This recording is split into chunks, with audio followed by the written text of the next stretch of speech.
tal? Muy buenos días, miércoles. Me da muchísimo gusto saludar a nuestros amigos que nos sintonizan en esta hora de la mañana. Saludo también en la parte técnica a don Fernando Tornero, Milton Partida en la producción. Muy buenos días. En los micrófonos ya está listo Jorge Saldaña. Muy buenos días, Jorge, ¿cómo estás? Hola, Betty, mucho gusto, buenos días, ¿cómo te va? Bien, ¿cómo te pinta este 1 de junio? Pues me sienta bien, sobre ¿Sí? todo porque hubo una refrescante y agradable lluvia esta mañana. Sí. Y esperamos pues que dejemos de sufrir por la falta de agua, fíjate. Qué problemas, pero en fin, espero que... Y sí, con esto es una llovida cerrada, tupida, dicen aquí, Sí. y entonces eso, como te debo decir, indica que va a penetrar bien en la tierra. Para el maíz que tenemos sembrado, va a quedar muy bien porque tiene apenas un geme. ¿Sabes lo que es un geme? No, ¿qué es geme? ¿Cómo que no vas a saber? Geme. Tú pones tu mano así, Ajá, luego estiras tu dedo índice ajá, y levantas el pulgar sí. como si fueras a jugar así a disparar. Qué terrible. Ajá. Y la distancia que hay entre el índice y el pulgar, ese es un geme. Ah, Entonces la milpa tiene un geme, ya tiene un geme, decía mi mamá. mira. Lo cual quiere decir ya tiene como unos 28 o 30 centímetros, ¿eh? Sí. Muy bien. ¿Qué cuentas? Te cuento, Jorge, varias cosas. Fíjate que coincido mucho con el astillero de la jornada informativa esta mañana, porque, bueno, si bien, ya se apunta mío, si la República Mexicana está construida de puros mitos geniales, como decía el señor Poiré, y si la percepción, o mejor dicho, los lineamientos del poder se basan en el optimismo, pues sí, efectivamente creo que el señor Ernesto Cordero, pues está listo y perfectamente preparado para ocupar la presidencia de la República, ¿no? Esto por su frase de ayer de que México ya no es un país pobre, que se suma a lo de los 6,000 pesos, ¿te acuerdas, no? De que con 6,000 pesos nos alcanzaba. Él dice que México ya no es un país pobre y que, ¿cómo decirlo? Fregados no estamos. Hay algunos fregados, pero están localizados. No, mira, el lenguaje de los políticos, que Sí. es un lenguaje, y perdón por mi patología, pero lo voy a demostrar porque hay un güey ahí que me dice que soy un necio acartonado y viejo, ¿Cómo? monotemático. Ajá. Pero lamentablemente este país es ¿cómo dije? Monotemático. Monotemático. El tema fundamental estriba en esa palabra rara, que Sí. es un país donde todo tiene su origen, y ese origen viene de una sola causa. La sola causa, el motor fundamental de la vida política de México, es la corrupción. Ujú. Es decir, que la corrupción genera acción, sí. Que la corrupción puede generar comercio, también. Y que de ahí pueden inclusive, hipotéticamente y para algunos, cosas positivas también. Es monotemático. Todo esto implica que, por ejemplo, el dicho de Cordero tiene relación, tiene veracidad siempre y cuando lo digas al revés. México efectivamente es un país pobre, no porque lo sea de nacimiento, de nación, como dicen aquí, usted es chaparro o gordo de nación, es decir, nació usted así. No, México no nació así. Ujú. A México lo han convertido en un país pobre, pero es más, como decía Raúl Torres, o no sé quién más, es más, o No, dicen no hay los más. chavos actualmente, es más, no es un país pobre, es un pobre país. Porque en el panorama, en la fotografía, en el escáner, en lo que se te ocurra a ti, en la panorámica del país, somos ilógicos. Y cuando alguien es ilógico y asevera cosas que a todas luces son falsas, es un pobre individuo. tiene una visión pobre de la realidad. Y México es un país que tiene una visión equivocada, pobre, engañosa, mentirosa o falsa de la realidad. Tanto es así que ve triunfos donde no los hay, que ve logros donde hay fracaso, que ve avances donde hay retroceso, que ve cosas óptimas donde hay áreas pésimas. Donde hay desgracia. Donde hay desgracia, ve triunfo. Sí. Es un pobre, débil visual. México, otra teoría, es débil visual. No ve bien las cosas que existen. Y si las dice e hipotéticamente las cree, pues es un pobre tipo, es un pobre individuo equivocado. En el caso de un país, es un pobre país. Amén de que pueda o no ser un país pobre. Sí. Pero si no tenemos la visión necesaria y somos un pobre país, evidentemente que seremos, por lógica, un país pobre. Claro. Y se acabó. Entonces, posiblemente la visión no sea optimista, pero en el fondo, psicoanalíticamente, el acto fallido que cometió Cordero al hablar de la pobreza del país, en su lanzamiento presidencial, indica que ideológicamente subyacente en la mente de los políticos está la pobreza. Pero la pobreza no es efectivamente que vivamos con 6,000 pesos corderianos, sí, o con los salario mínimo aspiano del tal Aspe que decía, usted vive con un salario mínimo, sí, porque casi no desayuno, el doctor me tiene a dieta y entonces sí me alcanzaría. Pero eso es lo que dijo Aspe, creo. Y así, esas apreciaciones sí, son un acto, en realidad, que en el fondo hablan de alguien que no ha cumplido con el cometido que tiene de hacer del nuestro un país dentro simplemente de lo normal. Ya no la quieras con alamares o con encajes o con fiestas, sino simplemente normal, y eso no se ha logrado. Y lo vemos lamentablemente todos los días.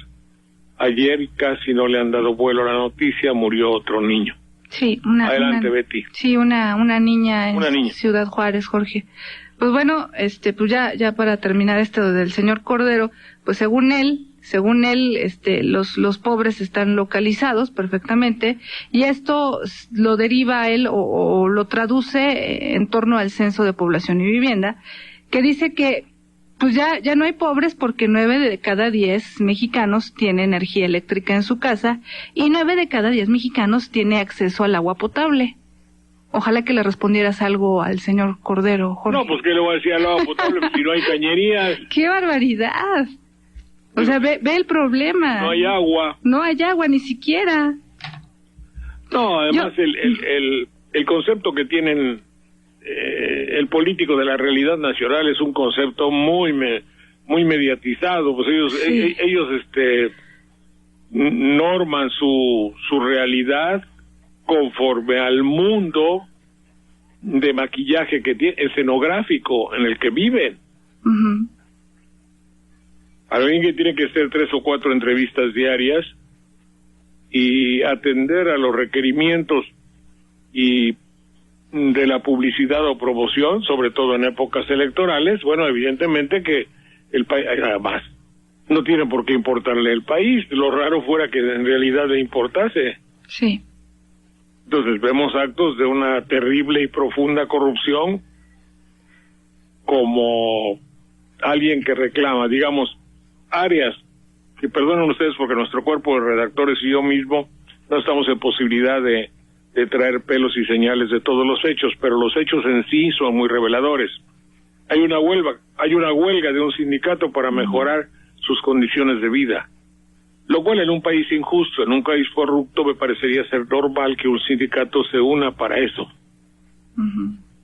Y que lo haga cada año, empiezo a sospechar.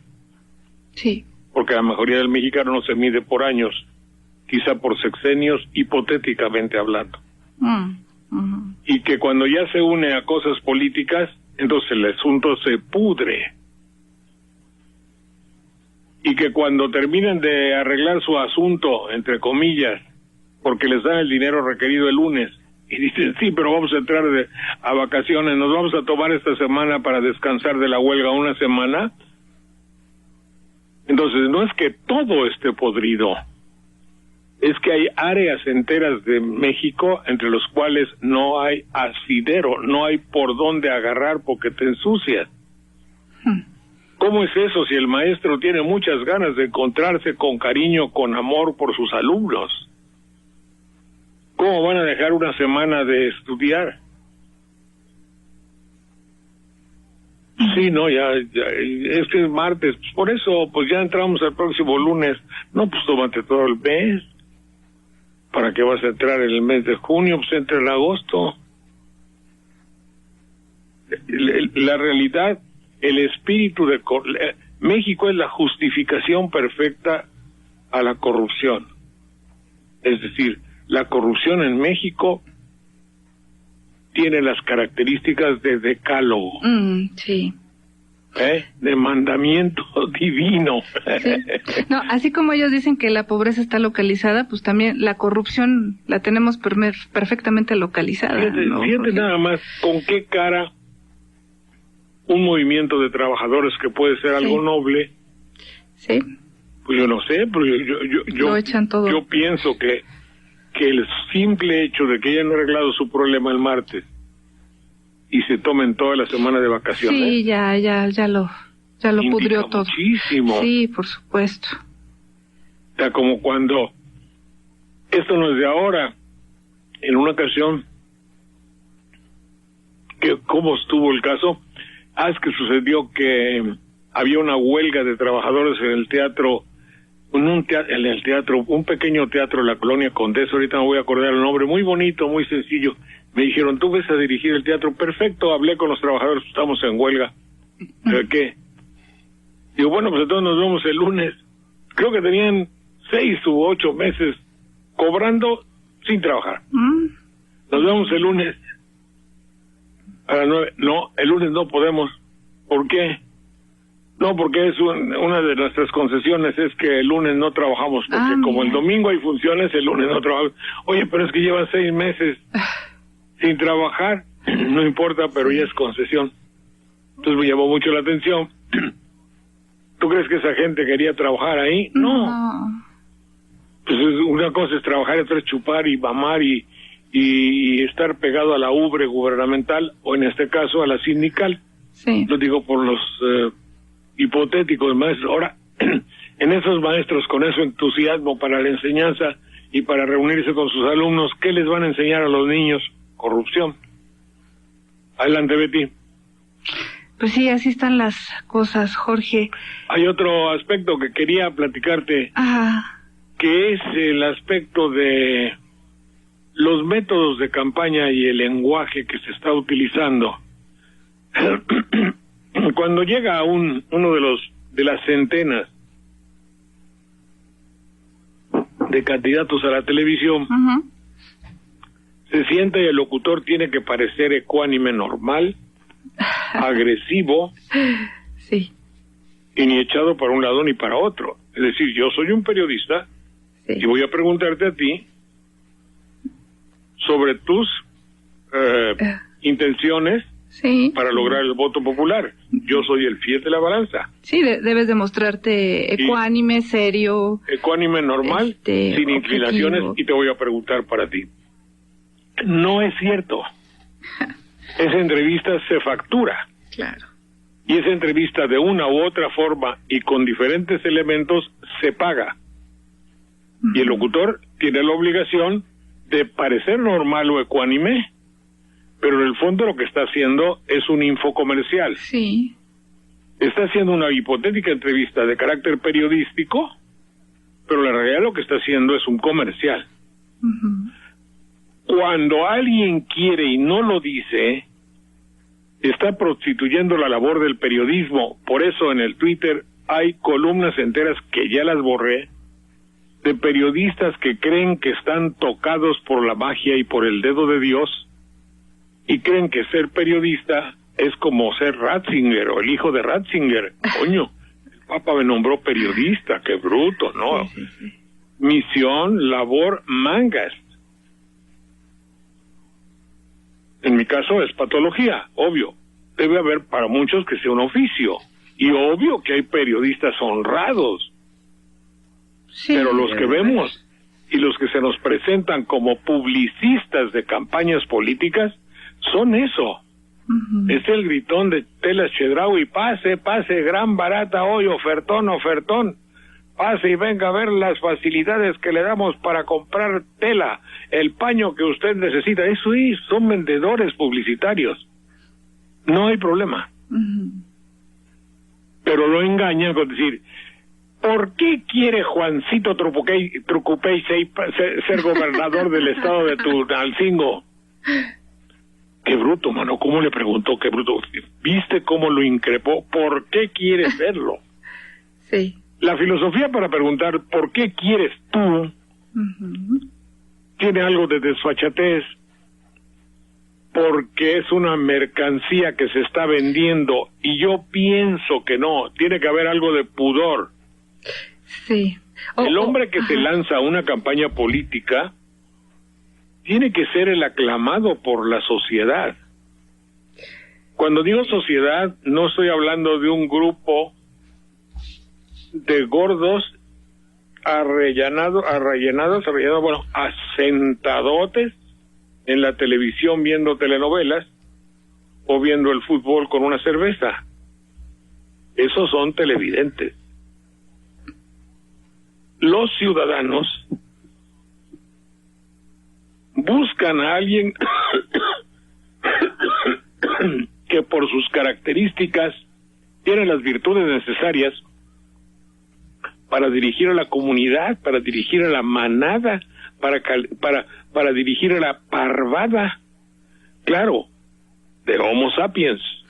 En los animales es la recua, la parvada, la piara. Y en los seres humanos. Rebaño. En los animales es la democracia. Pero ese animal, entre los animales, es el escogido. No se anda vendiendo como meretriz. ¿Me explicó? Sí.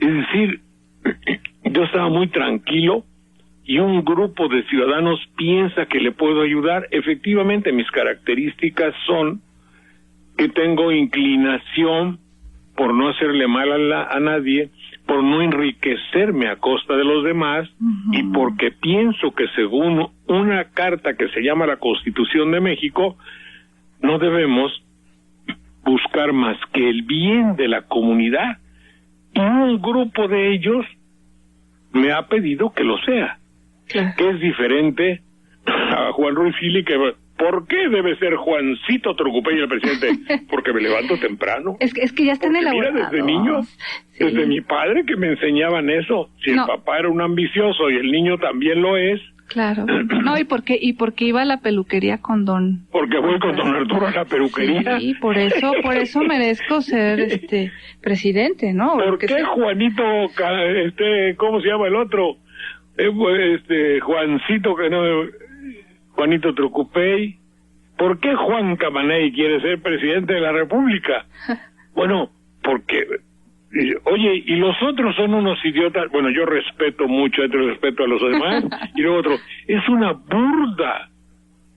Es un burdo que diríamos. Yo sé que con esto y en otras ocasiones, eso hay que agradecerlo, pues, en otras épocas, cuando venía la época electoral, le rompían toda la estructura, por no decir groserías ni madres, a los programas para que perdieran su auditorio. Ahí me decía un queridísimo amigo mío que era director del canal, me decía, perdona, mejor que te tengo que quitar el programa porque en época de elecciones puedes meter ruido acerca de esto. Después la televisión se manifestó de una manera tan poderosa que vale gorro que haya una voz disidente. Así es que no pasa nada, y eso es lo que yo argumento, si les digo que es una teatralidad bastante preparada. Pues claro. Claro que es un teatro, Jorge, eso de preguntar ¿qué lo hace merecedor? ¿Por qué debe de llegar? Pues obviamente es de resaltar los méritos del... Sí, pero en todo esto... Es un teatro.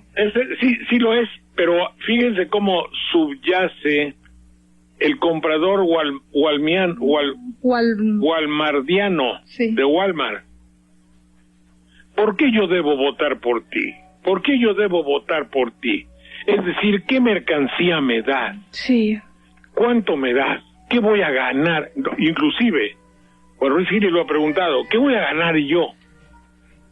Es decir, despensas, ¿qué voy a ganar yo? Eso es darle carta de naturalidad a la despensa, a las láminas o a la hipotética pensión, al costal de cemento, o al trabajo de mi hijo, sí. o al trabajo de mi hija, o a la simple camiseta y el sándwich, ¿no? Sí, o la cachucha, gorra de béisbol, muy puesta de moda por un concepto intelectual de Televisa.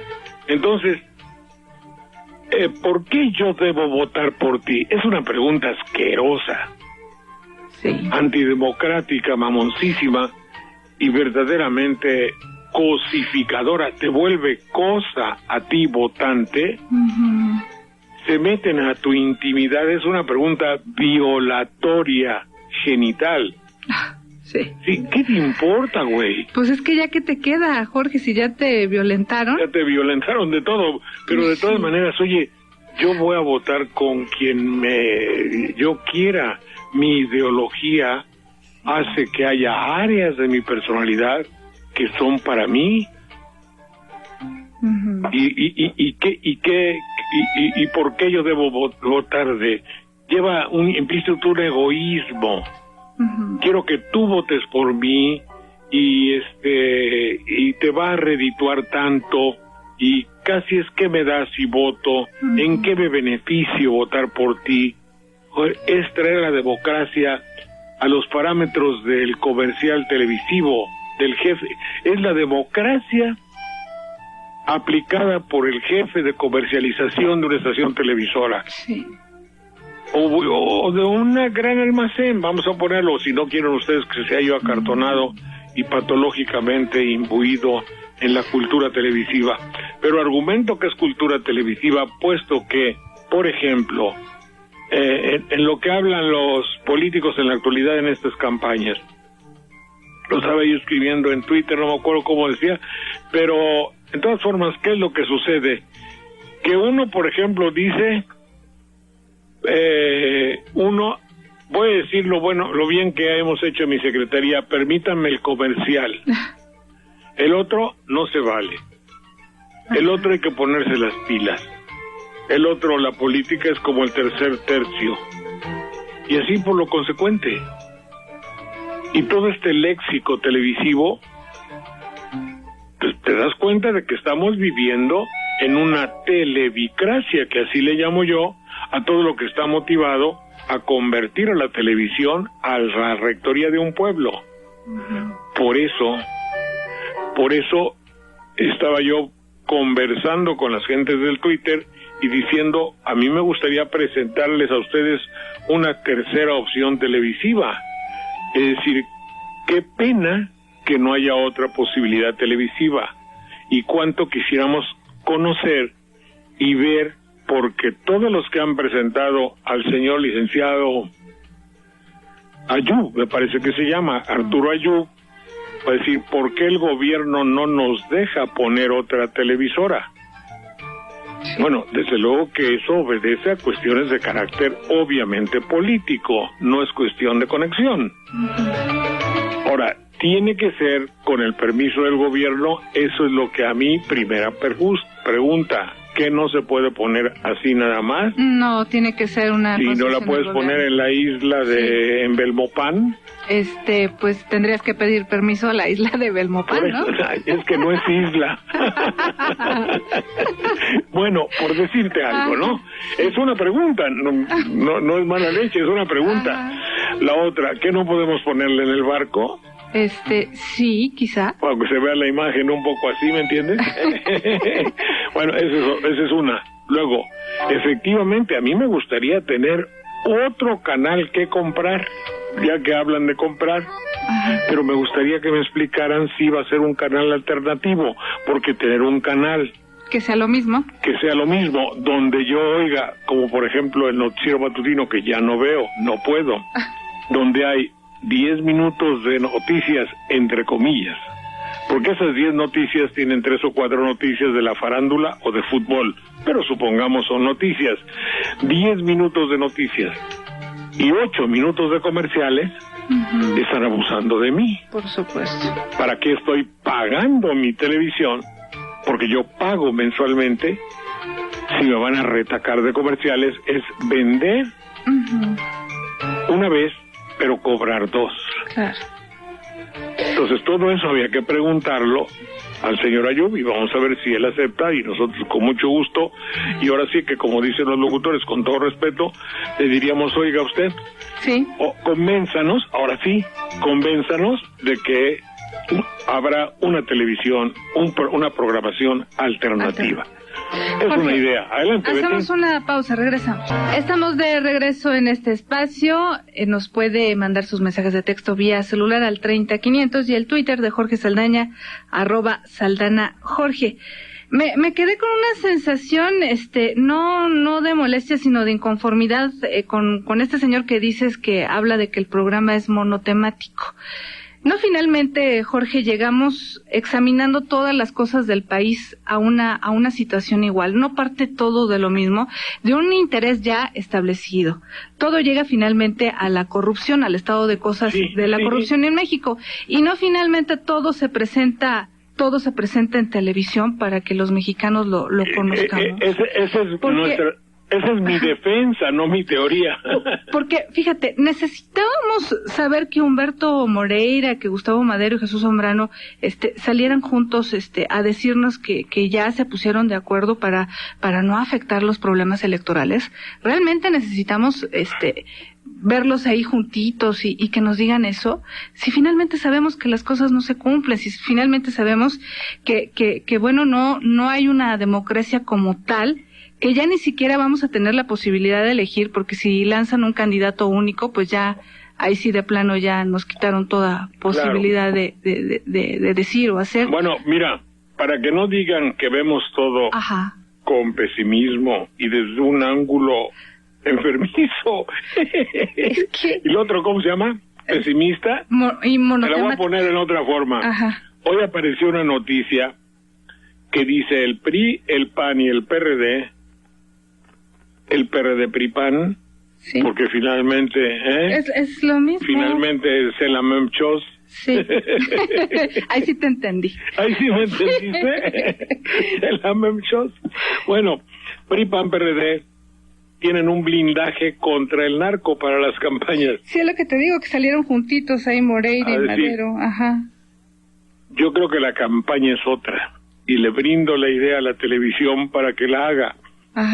No le digan a los políticos que tomen un blindaje o pongan un cerco para que no entren los narcodelincuentes a sus filas. Es más fácil decirle a los narcodelincuentes: no acepten a ningún político, blíndense ustedes, narcos, para que los políticos no entren. El pueblo de México se los agradecería. Denuncien al político que quiera entrar con ustedes. Es como, presentando las cosas de alguna otra forma, aquí dice: PIM, PAN, PRD, blindaje contra narcos. Pero lo que sería noticia, digo yo, es que los narcos se blindaran y no dejaran entrar a ningún político a sus filas, ¿no? Porque... bueno, por todo lo que implica, y ya no digo más. Sí. Entonces, las cosas presentadas desde otro ángulo. Adelante, Betty. Pues fíjate, ya desde lo que nos dicen eso, pues ya es monotemático lo que estamos viviendo en este país.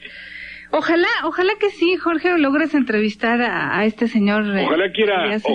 Porque pues ya ves, con lo de Laguna Verde no quisieron, y con otras cosas no han querido. No, pero en fin, bueno, es que nuestro programa tiene que ser, no existimos, pero de todas maneras hay un público que merece. Yo creo que sí, no hay que olvidar a un público no televidente, a un público no estrictamente radioescucha, porque es muy triste llegar a ser un adulto y catalogarte simplemente como fanático de un artista, como seguidor de una telenovela.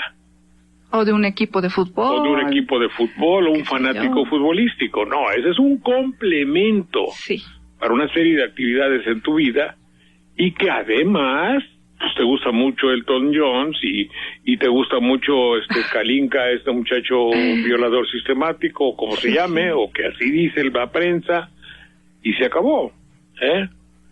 Pero fíjate que muchos dicen que no hagamos una defensa férrea de Carlos Slim, porque Carlos Slim también pues lucra con todos los mexicanos en sus altas tarifas. No es una defensa. Decir, no es una defensa, simple y sencillamente no hay una televisión. Esa sí es monoideológica. Monoideológica, que mono quiere decir uno. Monotemática es que sea un solo tema. Monoideológica es que solo tiene una sola ideología, y es el dominio, control, apoyo y manejo del poder. Incluyendo, obviamente, en el poder la parte económica más fundamental. Oye, otro, aunque tenga la misma etiología económica, puede ser diferente. Y se acabó. No es que sea una defensa, ni mucho menos. Pero nadie se lo ha preguntado a Elías Ayub. ¿Nadie qué? Nadie le ha preguntado a Elías Ayub qué tipo de televisión pretende hacer. Nadie le ha preguntado eso, porque a ellos no les conviene. Ellos obviamente que venga la televisión monotemática y monoideológica y monofuncional, monoparental. Monoparental es decir que tiene un solo papá. Sí. La televisión actual, que es monoparental, pues no le conviene que haya una televisión alternativa. Por eso mi idea de hacer el Centro Nacional de Comunicación Alternativa, que sigue vigente como idea, pues ahí está. Y yo lo quería hacer, y decía yo, bueno, yo voy a hacer la televisión alternativa porque tenemos los elementos más que necesarios para hacer una programación decente, tranquila y propia, no las 24 horas al día, obviamente, pero sí 2 o 3 horas al día, evidentemente que se podría. El otro día hicimos una anatomía, perdonen ustedes la vanidad, como en los mejores tiempos del programa. Deberías de presentarla aquí, Jorge. Pues sí, debería de presentarse, pero en fin, vamos a ver. Si hubiese dónde, pues sí... no hay modo. Bueno, entonces, ¿cómo te voy a decir? Se podría presentar una televisión alternativa, pero yo digo, hagámosla aunque no haya antena para pasarla. Sí. Si la ven 20 gentes, si la ven 30 gentes, si ahora en el internet pueden ver 50 gentes, bueno, son 50 gentes que estarían convencidos de que hay la posibilidad de una vía alternativa, que puede inclusive, no veo por qué no, ser comercializable. Claro. Si eso es lo que interesa primordialmente. Adelante, Betty. Una pausa, regresamos. Estamos de regreso en este espacio. Nos preguntan que qué pasa con Radio AMLO, Jorge. No sé, no se ve, ¿verdad? No te ves. Pues yo aquí tengo puesto todo el aparatamen. Sí. Y no sé, no vi que funcionara. Han de tener problemas también, es natural. Ni modo que vayan a tener el apoyo de gobernación para sacar su señal, ni mucho menos. Bueno, eso está reconocido. Adelante, por favor. Saúl Cruz, de Benito Juárez, dice, señor Saldaña, dice, ¿qué va a pasar con este llamado a que no utilicemos mucho teléfonos celulares porque causa cáncer? ¿O será que ahora ya nos van a vender los audífonos más baratos para que usemos ahora esta modalidad? Yo lo que creo es que se abusa de una manera total del teléfono. Yo no sé, no ha habido ningún estudio de la soledad. Sí, no ha habido ningún estudio de la personalidad. Es decir, ¿en qué me complementa a mí llevar mi teléfono y estar diciendo de tonterías con alguien, ¿va? Sí. O a mí, ¿en qué me beneficia decir mis babosadas aquí en el Twitter? Complementa mi personalidad, me satisface, me redondea, o es que estoy solo y quiero comunicarme con alguien. Todo eso hay que examinarlo. Y de ahí el que venga un abuso, sí. Ahora lo que parece ser que es terrible, si es la fuerza que tiene un teléfono celular. Yo no me acuerdo dónde, quizá en el mismo teléfono vi que pones un huevo y 2 teléfonos celulares y a las 2 no o 3 horas o al otro día el huevo está cocido. Uy. Sí, a ver, pone hay que hacer el experimento. Huevo cocido con los teléfonos celulares, y yo siempre lo uso lo menos posible y hablo y digo y para dar un aviso y se acabó. Creo que en esas circunstancias, pero hay gente que lo tiene pegado como si ya fuera parte de sí mismo. Una extensión del cuerpo, sí. Creo que habría que hacer un estudio sobre los medios de comunicación y la personalidad o las deficiencias de cada quien. No es lo mismo un teléfono celular para alguien que necesita hablar porque va a llegar o porque no puede llegar, alguien que está solo en su casa toda la tarde, no tiene con quién hablar y habla con 50 gentes. ¿Me explico? Como en el Twitter. Como en el Twitter, ¿no? Como en el Twitter, sí. Siquiera bueno, mi disculpa en esta mugre es que dice uno cosas que piensa que pueden ser inteligentes. Sí. E inmediatamente se reconoce el güey que quiere o que le molesta que digas algo que él no pensó. Oye, pero no todo es inteligente, decir que vas al baño, que... Espérame. Cada quien, ¿cómo te voy a decir? Habla de la feria según le va o se proyecta según lo que es. Para algunos, el Twitter es una gran oportunidad de rendirle culto y pleitesía a lo anecdótico. Sí. Lo anecdótico, a ver de dónde viene la palabra anécdota, algo tiene que ver con lo que pasa diariamente. La anécdota es para muchos el hecho fundamental de sus vidas. Yo, por ejemplo, ahorita te voy a decir, pues me voy a ir a hacer una filmación de las vacas del compadre fulano y voy a ir al Tepopol, que es un montículo de piedra, donde voy a hacer, pues digo, va a decir, como cuando por jorobar, yo les digo, voy a darle de comer a las gallinas, y efectivamente voy. Pero es necesario que se comunique. No, simplemente es rendirle culto a lo anecdótico, como los novios de Jalapa, que se ven en la tarde en el Parque Juárez, hablo de 1950, y como no hay nada que decirse, como generalmente no hay información y antes había menos, como alguien de la región no está informado, le pregunta en un exceso extraordinario de convivialidad, haciendo un llamado fundamental a la filosofía, a la historia, a todos los conocimientos culturales de aquella pareja de novios jalapeños, y le pregunta uno al otro, oyes, ¿qué comiste? ¿Me entiendes? pero ya con eso ya hicieron su día. Sí, por eso. Y eso es como en el Twitter, voy saliendo a tomar el tren, pues está bien. Está todo dar, pues está bien. Sí, está bien. Cada quien bueno. habla. Entonces, ese es el asunto, mi querida Betty. Un día me voy a decidir a tener Twitter, Jorge. No, tenlo, porque sí. Ahora, yo te aseguro, y no es el caso, evidentemente, porque tú sabes escribir, pero mucha gente no tiene Twitter porque no sabe escribir. A mí me cuesta de trabajo, termina en go, de trabajo. Sí. Porque tengo que poner acentos, porque la vista ya no me ayuda como antes, porque el pinche tablero no me funciona, y porque pongo a veces una letra por otra, o porque tengo fallas de ortografía. La anatomía de hoy, el notipoema. Fíjate que está bien.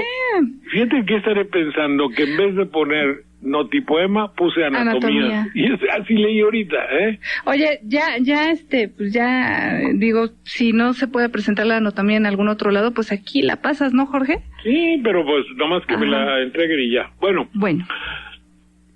Fíjense muy bien, hubo ayer otro muerto de una niña. Y a este caso tan triste, le dedico el notipoema de hoy, que encuentran ustedes en la página de Pastor Delgado, notipoemas.com. Sí. Gracias. Se debate mi espíritu confuso en busca de verdades más tangibles. ¿No parece que alguna voz creíble se aleje del engaño y del abuso? ¿Qué hicimos ¿qué ha fallado en este averno? Dormían los monstruos y la bestia cruenta. De repente, sin casi darnos cuenta, se convirtió la vida en un infierno. Cuando se nos acaba todo el léxico y no tenemos esperanzas ciertas, entra la demagogia, entra el ejército. La derrota perdura, ningún éxito. Parecen las palabras voces hiertas. Cada niño que muere, muere México. Terrible, Jorge. Oye, y eso, créeme que no es por ningún motivo monotemático, no hay que llamarlo así. Estoy medio indignada por lo que te dijeron, pero es que llegamos a lo mismo, no hay esperanza. No creo que debemos pensarlo mucho. Nosotros estamos aquí por una convicción, mi querida Betty. Estamos convencidos. No dije que tengamos la razón. Puede uno estar convencido de algo y no tener la razón. Sí. Pero nosotros, en este caso, creo que tú coparticipas de ese convencimiento de hacer algo en este sentido. Adelante, Betty. Ya nos vamos, Jorge. Muchísimas gracias. Hasta mañana. Hasta mañana. Puertos y flores y un campo de aterrizar. Ahora seremos felices. Agave voy a sembrar. El rancho siempre ha lucido así, no deben de protestar.